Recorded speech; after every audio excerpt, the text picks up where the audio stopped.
ನಮಸ್ಕಾರ, ಸುಶೀಲ್ ಫು ಯೂಟ್ಯೂಬ್ ಚಾನಲ್ಗೆ ಸ್ವಾಗತ. ಇವತ್ತಿನಲ್ಲಿ ನಾವು ಕುವೆಂಪು ವಿಶ್ವವಿದ್ಯಾಲಯದಲ್ಲಿ MA MSc MCom ಸ್ನಾತಕೋತ್ತರ ಪದವಿಗೆ ಅಡ್ಮಿಷನ್ ಬಗ್ಗೆ ಮಾಹಿತಿ ನೋಡ್ತಾ ಈಗಾಗಲೇ ನವೆಂಬರ್ 10ನೇ ತಾರೀಕುವರೆಗೂ ಕೂಡ ಲಾಸ್ಟ್ ಡೇಟ್ ಕೊಟ್ಟಿದ್ರು. ಅದಾದಮೇಲೆ 14ನೇ ತಾರೀಕು ಮೆರಿಟ್ ಸೀಟ್ ಕೂಡ ಅಡ್ಮಿಷನ್ ಕೂಡ ನಡೆದಿದೆ. ಅದಾದಮೇಲೆ 15ನೇ ತಾರೀಕು ಪೇಮೆಂಟ್ ಸೀಟ್ ಕೂಡ ಅಡ್ಮಿಷನ್ ನಡೆದಿದೆ. ಆದರೆ ಕೆಲವೊಂದು ಡಿಪಾರ್ಟ್ಮೆಂಟ್ಗಳಲ್ಲಿ ಮೆರಿಟ್ ಸೀಟ್ ಮತ್ತು ಪೇಮೆಂಟ್ ಸೀಟ್ ಆದಮೇಲೆ ಕೂಡ ಕೆಲವೊಂದು ಸೀಟ್ಗಳು ಉಳಿದಿದ್ದಾವೆ. ಅದಕ್ಕೋಸ್ಕರ ಮತ್ತೊಂದು ಸರಿ ಅವಕಾಶವನ್ನು ಕೊಟ್ಟಿದ್ದಾರೆ ಸ್ನಾತಕೋತ್ತರ ಪದವಿ ಅಡ್ಮಿಷನ್ಗೆ. MA MSc MCom MSW ಈ ಥರ ಕೋರ್ಸ್ಗಳಿಗೆ ಮತ್ತೊಂದು ಸರಿ ಅಡ್ಮಿಷನ್ ಕೊಟ್ಟಿದ್ದಾರೆ. ಅಡ್ಮಿಷನ್ಗೆ ಟೈಮನ್ನು ಕೊಟ್ಟಿದ್ದಾರೆ. ಅದೇನೇನು ಅಂತ ಡೀಟೇಲ್ಸ್ ನೋಡ್ತಾ ಬನ್ನಿ. ವಿಡಿಯೋನ ಪ್ರಾರಂಭ ಮಾಡೋಣ. ವಿಡಿಯೋ ಪ್ರಾರಂಭ ಮಾಡೋದಕ್ಕಿಂತ ಮುಂಚೆ ಇದೇ ಮೊದಲನೇ ಬಾರಿಗೆ ನಮ್ಮ ಚಾನಲ್ಗೆ ಭೇಟಿ ನೀಡಿದ್ರೆ ತಪ್ಪದೆ ಸಬ್ಸ್ಕ್ರೈಬ್ ಮಾಡಿ ಅಂತ ಕೇಳ್ಕೊಳ್ತಾ ವಿಡಿಯೋನ ಪ್ರಾರಂಭ ಮಾಡೋಣ. ಕುವೆಂಪು ವಿಶ್ವವಿದ್ಯಾಲಯದಿಂದ ಅಧಿಕೃತವಾದ ಅಧಿಸೂಚನೆ 21/11/2024 ಹೊರಡಿಸಿರುವಂಥದ್ದು. ಇಲ್ಲಿ ವಿಷಯವನ್ನು ಕೊಡ್ತಾರೆ. 24-25ನೇ ಶೈಕ್ಷಣಿಕ ಸಾಲಿನ ಸ್ನಾತಕೋತ್ತರ ಪದವಿ ಪ್ರವೇಶಾತಿಯಲ್ಲಿ ರಿಕ್ತ ಸ್ಥಾನಗಳನ್ನು ಭರ್ತಿ ಮಾಡಲು ಅನುಮತಿಸುವ ಕುರಿತು ಅಂತೇಳಿ. ಅಂದರೆ ಯಾವ್ಯಾವ ಡಿಪಾರ್ಟ್ಮೆಂಟಲ್ಲಿ ಏನು ಸ್ನಾತಕೋತ್ತರ ಪದವಿ ಸೀಟ್ಗಳು ಉಳಿದಿದ್ದಾವೋ ಆ ಉಳಿದ ಸೀಟ್ಗಳಿಗೆ ಮತ್ತೆ ಅಡ್ಮಿಷನ್ ಮಾಡ್ಕೊಳ್ಳೋದಕ್ಕೆ ಅವಕಾಶವನ್ನು ಕೊಟ್ಟಿದ್ದಾರೆ ಅಂತೇಳಿ ಉಲ್ಲೇಖ ಸಂಖ್ಯೆಗಳನ್ನು ಕೊಟ್ಟಿದ್ದಾರೆ. ಅದನ್ನು ಕೂಡ ಅಬ್ಸರ್ವ್ ಮಾಡ್ಕೋಬಹುದು. ಅಧಿಕೃತವಾದ ಅಧಿಸೂಚನೆ ಇದು. ವಿಶ್ವವಿದ್ಯಾಲಯ 24-25ನೇ ಸಾಲಿನ ಪ್ರಥಮ ವರ್ಷದ ಸ್ನಾತಕೋತ್ತರ ಪ್ರವೇಶಾತಿಗೆ ಸಂಬಂಧಿಸಿದಂತೆ ಉಲ್ಲೇಖ 1, 2, 3ರಲ್ಲಿ ಅಧಿಸೂಚನೆ ಹೊರಡಿಸಲಾಗಿದ್ದು, ಪ್ರವೇಶಾತಿ ಕೌನ್ಸಿಲಿಂಗ್ ಪ್ರಕ್ರಿಯೆಯನ್ನು 14/11/2024 ಮತ್ತು 15/11/2024 ಆಯಾ ಸ್ನಾತಕೋತ್ತರ ವಿಭಾಗಗಳಲ್ಲಿ ನಡೆಸಲಾಗಿದೆ. ಅಂದರೆ ಈಗಾಗಲೇ ನವೆಂಬರ್ 14 ಮತ್ತು 15ನೇ ತಾರೀಕಂದು ಆಲ್ರೆಡಿ ಕೌನ್ಸಿಲಿಂಗ್ ಕೂಡ ನಡೆಸಿ ಅಡ್ಮಿಷನ್ ಕೂಡ ನಡೆದಿದೆ ಅಂತೇಳಿ ಕೂಡ ಕೊಟ್ಟಿದ್ದಾರೆ.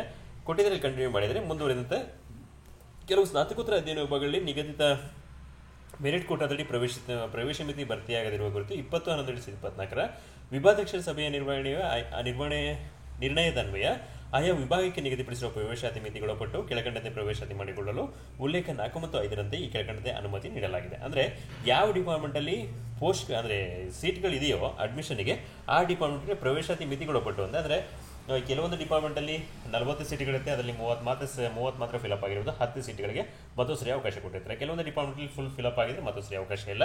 ಯಾವ ಡಿಪಾರ್ಟ್ಮೆಂಟಲ್ಲಿ ಸೀಟ್ಗಳು ಉಳಿದಿದೆಯೋ ಆ ಸೀಟ್ಗಳಿಗೆ ಆ ಕೋಟಾದಡಿ ಮೆರಿಟ್ ಕೋಟಾದಡಿ ಏನು ಸೀಟನ್ನು ಕೊಡ್ತಾ ಇದ್ದಾರೆ. ಅದನ್ನು ಕೂಡ ಗಮನಿಸಬಹುದು. ಇಲ್ಲಿ ಕೆಲವೊಂದು ನಿಯಮಗಳನ್ನ ಕೊಡ್ತಾ ಇದ್ದಾರೆ.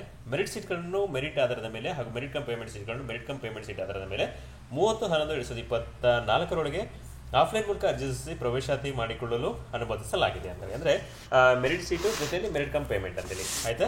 ಆ ಸೀಟ್ಗಳನ್ನ ಕೊನೆಯ ದಿನಾಂಕ ಮತ್ತೆ 30/11/2024 ಅಂತೇಳಿ ಕೊಟ್ಟಿದ್ದಾರೆ. ನವೆಂಬರ್ 30 ಕೂಡ ಅವಕಾಶ ಕೊಟ್ಟಿದ್ದಾರೆ. ಆಫ್ಲೈನ್ ಮೂಲಕ ಅಪ್ಲಿಕೇಶನ್ ಹಾಕಿ ಅಡ್ಮಿಷನ್ ಆಗ್ಬೋದು ಅಂತೇಳಿ. ಓಕೆ, ಯಾವುದೇ ವಿಭಾಗಕ್ಕೆ ವಿದ್ಯಾರ್ಥಿ ವರ್ಗಾವಣೆ ಬಯಸಿದಲ್ಲಿ ಆ ವಿದ್ಯಾರ್ಥಿಗೆ ಈಗಾಗಲೇ ಅರ್ಜಿ ಸಲ್ಲಿಸಿ ಪ್ರವೇಶಾತಿ ಪಡೆದ ವಿಭಾಗದಲ್ಲಿ ಪ್ರವೇಶಾತಿ ರದ್ದುಪಡಿಸಿಕೊಂಡು ವರ್ಗಾವಣೆ ಕೋರಿರುವ ವಿಭಾಗದಲ್ಲಿ ಹೊಸದಾಗಿ ಅರ್ಜಿ ಸಲ್ಲಿಸಿ ಪ್ರವೇಶಾತಿ ಪಡೆಯಲು ಅನುಮತಿಸಲಾಗಿದೆ. ಅಂದರೆ ಕೆಲವೊಂದು ಡಿಪಾರ್ಟ್ಮೆಂಟ್ ಕೆಲವೊಂದು ಸಬ್ಜೆಕ್ಟ್ MA MCom MSc ಕೋರ್ಸಿಗೆ ಅಡ್ಮಿಷನ್ ಆಗಿದ್ದಾರೆ ಅಂತ ಅನ್ಕೊಂಡ ಅವರಿಗೆ ಆ ಸಬ್ಜೆಕ್ಟ್ ಇಷ್ಟ ಇಲ್ಲದೆ ಇರ್ಬೋದು. ಇವಾಗ ಅಕಸ್ಮಾತ್ ಅವರು ಟ್ರಾನ್ಸ್ಫರ್ ಮಾಡಿಸ್ಕೊತೀವಿ ಅಂದರೆ ಆ ಸಬ್ಜೆಕ್ಟಿಗೆ ಟ್ರಾನ್ಸ್ಫರ್ ಮಾಡಿಸ್ಕೋಬೋದಾಗುತ್ತೆ. ಆದರೆ ಅವರು ಕೂಡ ಹೊಸದಾಗಿ ಅಪ್ಲಿಕೇಶನ್ ಹಾಕ್ಬೋದಾಗುತ್ತೆ.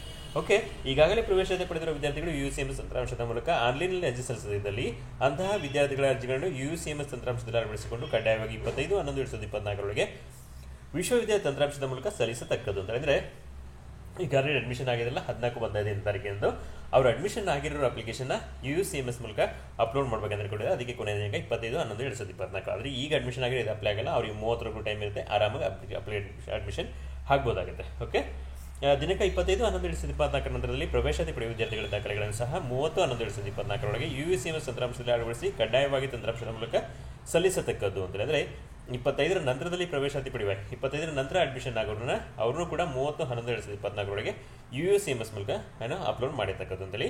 ನಿಮಗೆ ಲಾಸ್ಟ್ ಡೇಟ್ 30 ಇದೆ, ನೀವು ಆರಾಮಾಗಿ ಅಡ್ಮಿಷನ್ ಆಗ್ಬೋದಾಗುತ್ತೆ.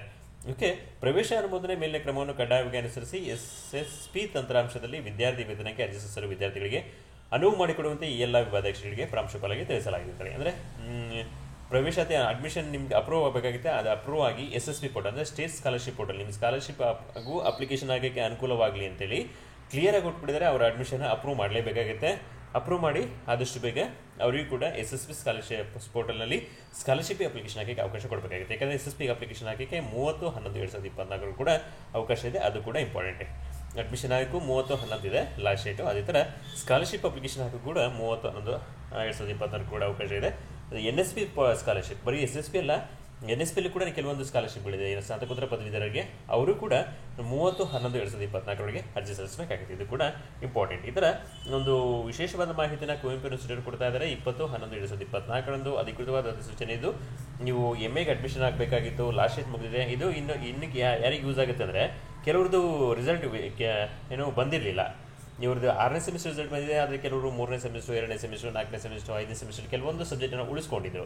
ಅಂಥವರಿಗೆ ಇದು ತುಂಬ ಯೂಸ್ಫುಲ್ ಆಗುತ್ತೆ. ಅವ್ರ ರಿಸಲ್ಟ್ ಇವಾಗ ಬಂದಿದೆ, ಅವ್ರು ಅಡ್ಮಿಷನ್ ಆಗಿದ್ರೆ ಡೈರೆಕ್ಟಾಗಿ ಹೋಗಿ ಅಪ್ಲಿಕೇಶನ್ ಫಿಲ್ ಅಪ್ ಮಾಡಿ ಅಲ್ಲೇ ಅಡ್ಮಿಷನ್ ಆಗಿ ಕೂಡ ಬಂದ್ಬಿಡುತ್ತೆ. ಓಕೆ, ಇದೊಂದು ಒಳ್ಳೆ ಅವಕಾಶ ಅಂತ ಅಂದ್ಕೊಂಡ್ರೆ ನಿಮಗೆ ಯಾರು MA, MSc, MCom, MBA, MSW ಈ ಥರ ಕೋರ್ಸ್ಗಳನ್ನ ಮಾಡೋ ಅವಕಾಶ ಇದ್ದರೆ, ಆಸಕ್ತಿ ಇತ್ತು ಅಂತ ಅಂದ್ಕೊಂಡ್ರೆ ಆದಷ್ಟು ಬೇಗ ಅಪ್ಲಿಕೇಶನ್ ಹಾಕಿ ಅಡ್ಮಿಷನ್ ಆಗಿ ಎಲ್ಲ ದಾಖಲೆಗಳನ್ನ ತಗೊಂಡೋಗಿ ನೀವು ಅಪ್ಲಿಕೇಶನ್ ಹಾಕಿ ಅಂದೇ ಅಡ್ಮಿಷನ್ ಕೂಡ ಆಗೋದಕ್ಕೆ ಅವಕಾಶ ಕೊಟ್ಟಿದ್ದಾರೆ.